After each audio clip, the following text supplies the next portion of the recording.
afternoon, everyone. Third week of classes. In previous sessions, we talked about node level, essentially feature extraction, where we were trying to understand importance of different nodes as a graph. And then we were, after that, we looked at similarity measures for comparing two different nodes, finding which nodes are similar to each other.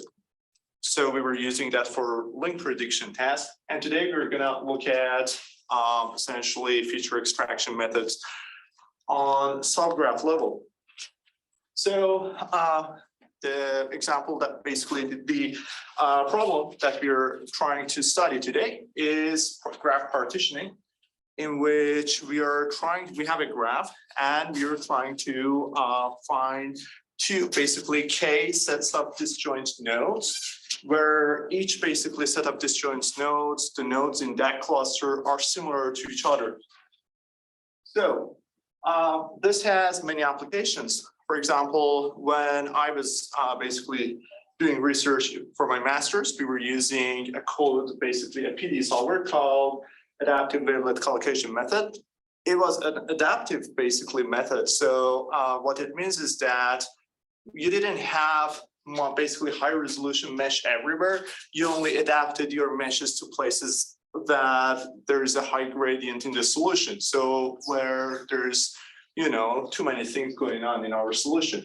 So for basically that type of work, although it is helping with the amount of computation that we need to do, we still need to divide this in between multiple processors so that we basically do some parallel processing and basically compute faster. And one library that does that is called Zoltan, which is written by some people in Sandia National Lab. And what it does is that it looks at our grid. It defines a graph based off of each basically two data points, essentially our grids, that are dependent on each other. It will assign an edge between these two nodes and then constructs a graph, and then it does some partitioning on that graph. And based off of that, it assigns different grid points to different processing units. It also does hypergraph partitioning, where it connects a bunch of nodes together with a hyperedge, and then again tries to partition this into multiple partitions for different processing units. So for this, let's first basically tell you a couple concepts. One is called cut set. So let's consider this graph. And let's consider two nodes, A and B, in this graph. So a node cut set, to be specific, is the set of nodes that if we remove those nodes, and also the edges that are incident to those nodes, nodes A and B are going to be disconnected. So for instance, if I remove V2 and V3 here, and the edges that are connected to V2 and V3, so these four edges, A and B are going to be disconnected. So nodes V2 and V3 are the cut set here. We also have a similar idea for the edges. It's called edge cut set. So the idea with edge cut set is that set of edges that if removed, it will disconnect two basically given points. So here, for example, for A and B, if I remove V3, V4, and V1, V2, these two edges, A and B will be disconnected. So cut sets are not unique. There might be multiple sets of nodes that if we remove them, our basically given two pair of nodes will be disconnected. So for instance, here I can remove V2 and V5, and my graph will be disconnected. So nodes A and B will be disconnected. And at the same time, I can also remove V1 and the edges that are incident to that V1 node. And again, nodes A and B are going to be disconnected. So there are two sets of nodes at least here that if removed, they will disconnect the given pair of nodes. So this will bring us to the concept of minimum cut set, which is essentially the minimal set of the basically minimal number of nodes that we need to remove from the graph so that our given pair of nodes are disconnected from each other. Where here, for example, we see that if V1 is removed, A and B are going to be disconnected, and that one is the minimum number of nodes that we can possibly remove from that graph to disconnect the corresponding nodes.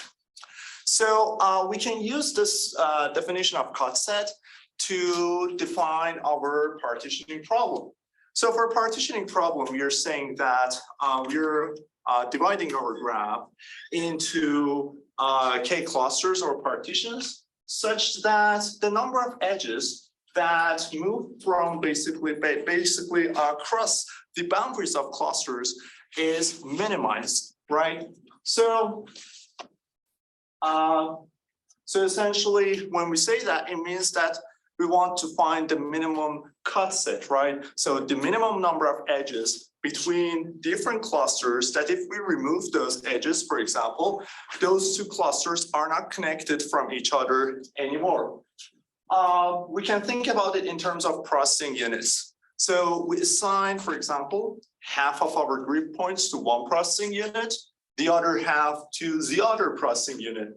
And we still need to communicate between these two processors somehow, right? Because they basically are together computing a solution in one domain, right? So we need to pass data back and forth between these two basically domains.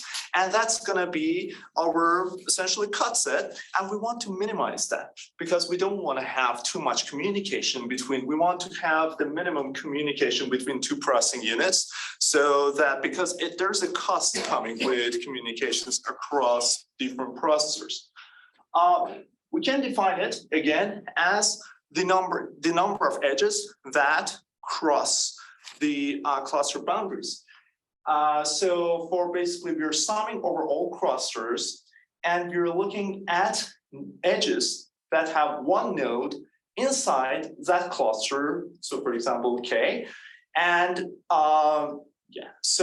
and the other node V is in the complement of that cluster. So it is a part of that graph, but outside of cluster K. And we are going basically over all the clusters that we have. And that means that we are looking at each edge two times. We are once looking at the side V as AK, and we are once looking at basically node U as a member of AK, and the other basically side of the edge in the complement cluster. So we need to divide that by half so that we get our edge cut set. So again, we can use, like we have seen before, we can use adjacency matrix, which is a binary matrix, right? It is 1 if node Vi and Vj are connected. It is 0 if Vi and Vj are not connected. So instead of saying that we sum over all clusters with this particular condition, we say that, yes, we sum over all clusters, but all and then VIs that belong to cluster AK, VJs that belong to cluster A, basically bar K, complement of AK, and for that, we are looking at AIJ. So we are going over all the nodes in basically that cluster. We're just not looking at only edges anymore. And it's going to be the same thing because if they are connected, if there is a 1 there, right? So we're going to count that. If they're not connected, there's no edge, there's nothing in this sum. Okay, so let's consider, for example, we have basically a vector called S. This has elements Si. And we assign each node in our graph one of these elements. Let's say that we want to divide our graph into 2 clusters.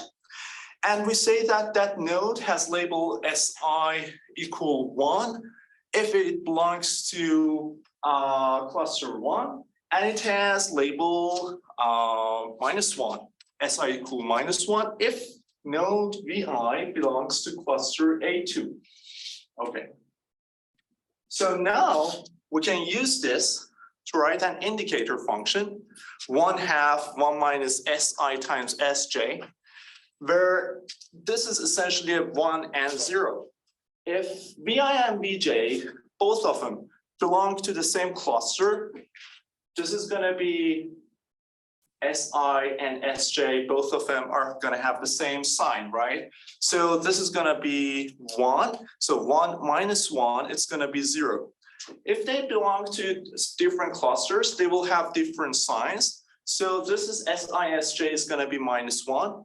And the basically output of this is going to be equal to 1. So this indicator function, if two nodes basically belong to the same cluster, it's going to be 0. If they don't, it's going to be equal to 1. And we can plug this in back into the edge cut set formulation R. So here, instead of summing over basically different clusters and then saying that we look at nodes at each cluster, we just can say that we sum over all nodes in our graph, and we know the corresponding value Si and Sj for each node in the graph.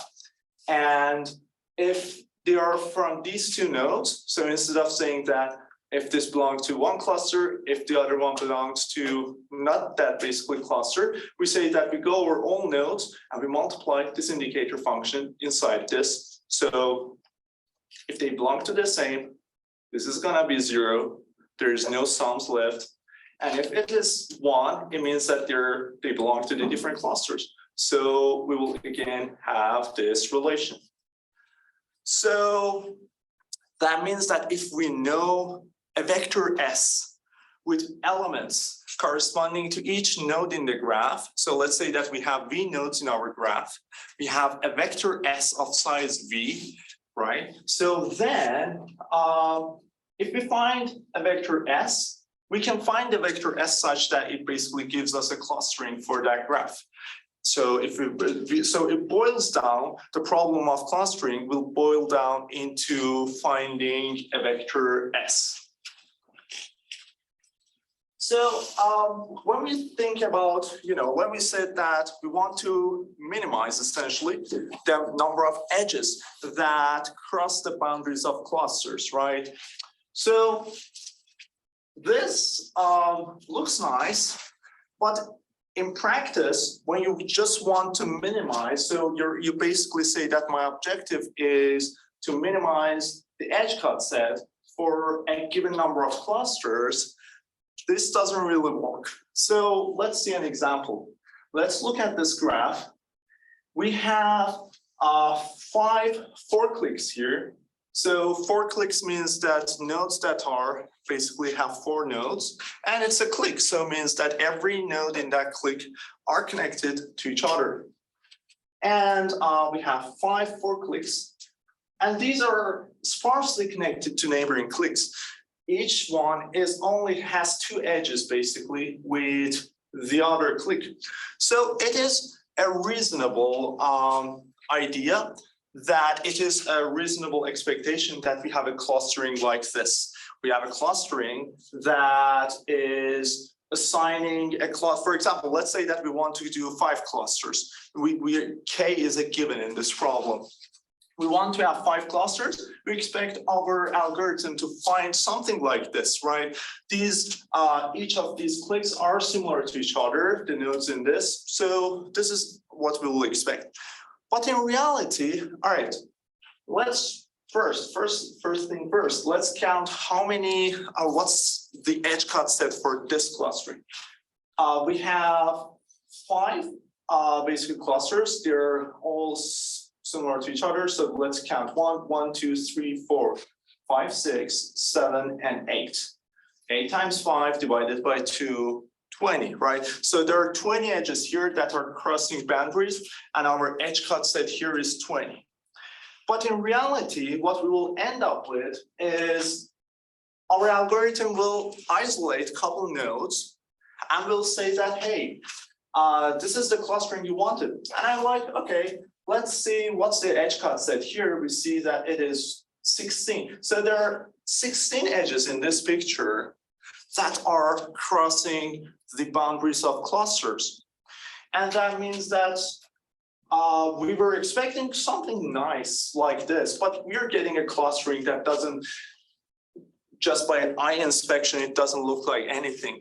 So it is not enough to just say that we want to minimize that edge cut set.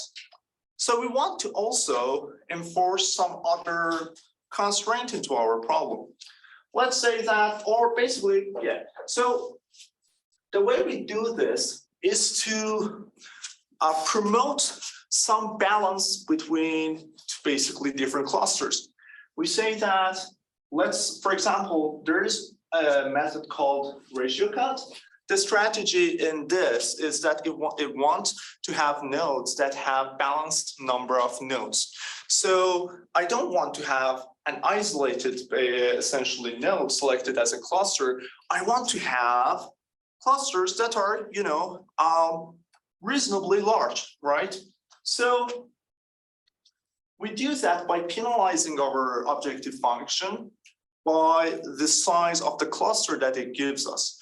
So here, for instance, we have AK, right?